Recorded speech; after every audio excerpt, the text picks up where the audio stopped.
The world seems like it's becoming a smaller and smaller place all the time. Travel times between the Earth's continents have never been shorter than they are today, but one thing you still can't do is drive around the entire world. Sure, you could always just fly, but wouldn't it be great if instead you could go on a road trip between Europe and North America, or North America to Asia? Is it actually possible to build a global highway system that would connect all of the world's continents? And if it is, then should we actually do it? To begin exploring the answers to these two questions, here's Sam from the brand new channel Half as Interesting to discuss the current problems that would face a global highway system. So, how connected is the current road system? So there are basically four distinct major road systems on Earth, the biggest one being this one, the Eurafrasian one, the one spanning Europe, Asia, and Africa. These three continents are all connected by land, so it makes sense that they're all connected by road. Right? Wrong. Because I lied. It's impossible to cross from Africa to Asia fully on land because of this, the Suez Canal. This is the canal that makes the trip from Europe to Asia by boat this instead of this. The only physical connection between the two continents is therefore the three bridges spanning the canal, but the road system is still contiguous, so it still counts as one big road system. Speaking of big things, the sixth largest country in the world and the first smallest continent, Australia, has its own major road system, but there's not much more to say about it other than if you go a little bit this way, you get to America. Both of them. Much like Africa and Asia, the Americas technically are not connected because of a man-made canal, the Panama Canal. But that's not a problem because there are multiple bridges spanning the narrow waterway. The problem is this, the Darien Gap. Not a single road crosses this desolate swampland spanning over the Panama-Colombia border. The area is overrun with paramilitary forces and drug lords. There's just not enough demand to make braving the marshy and dangerous area to build a road worth it. So that's why North America and South America have two completely separate, unconnected road systems. So to recap, these four areas all have pre-existing road networks, but none of them connect with one another. So how can we fix that and live in a world where you can drive from New York to London and back again? Let's imagine that this global highway would originate in Cape Town, South Africa, and end in Punta Arenas in Chile, the southernmost city in the world with a population over 100,000 people. The current highway system from Cape Town to Kinshasa is fine and would take you 51 hours to complete the whole drive. But once in Kinshasa, our first problem arises. There is currently no bridge over the Congo River between Kinshasa and Brazzaville, so the only current way across is by a ferry. In order for our global highway to work, we need to build a bridge across, which would cost around $444 million. Assuming that it's built, the drive from Brazzaville to Adalia in Morocco can continue just fine with existing highways. The total driving time across all of Africa so far stands at 7 days and 6 hours. But here we encounter one of the largest problems to our global highway, the Mediterranean Sea. Luckily at this point though, the sea separates Morocco from Spain by only 14 kilometers. But it's not the length that's the problem, it's the depth of the water, which is up to 900 meters deep at some parts. It would be a gigantic engineering challenge to construct, and the estimated cost is somewhere around $24 billion.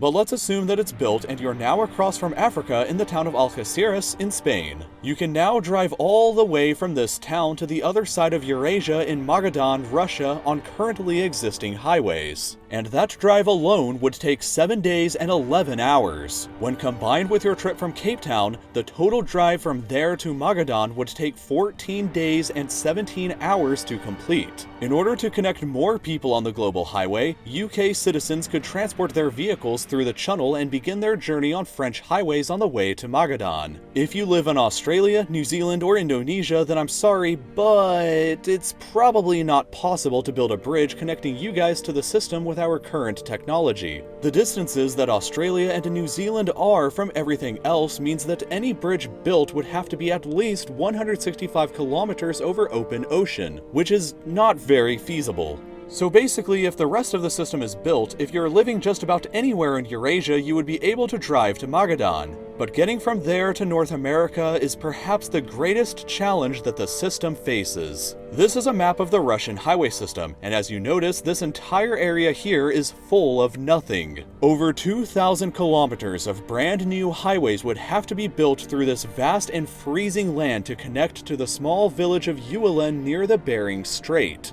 From here, mainland Alaska is only 82 kilometers away, but a bridge doesn't have to be built that long alone because of these. The Diomede Islands luckily in the center between Alaska and Russia. Because of them, you only need to build 3 separate smaller bridges instead of one long one. And the water depth is actually quite shallow at only 55 meters deep. But still, due to the freezing temperatures here, the challenge of building it would be enormous, and the bridge would likely cost an insane $105 billion to complete. And then there's the problem that the closest town in Alaska is 160 kilometers away from where the bridge would be constructed at, so another highway would have to be built out to there. But this town is even further separated from the rest of the road system in Alaska, which means that even more highways would have to be built entirely from scratch to connect all the way to Fairbanks. From here, finally, you can take existing roadways all the way down on a 129-hour drive to Yavisa, Panama.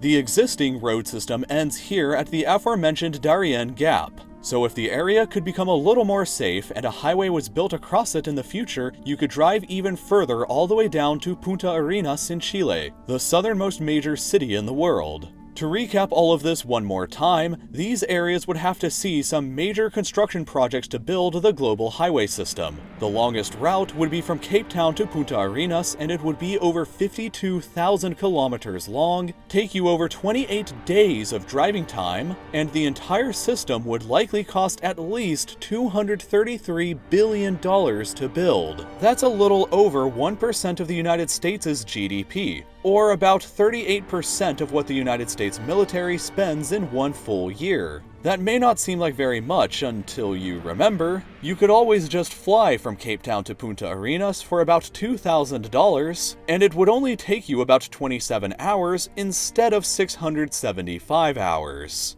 So this video was done in a collaboration with the new channel Half as Interesting. So if you'd like to know more about the longest possible drivable route in the world today, then please go ahead and check out his video next. If you enjoyed what you just watched, then I hope that you'll subscribe to my channel by clicking here. If you'd like to directly support my channel, you can visit my Patreon by clicking here, and I hope to see you again next Friday for another brand new video then.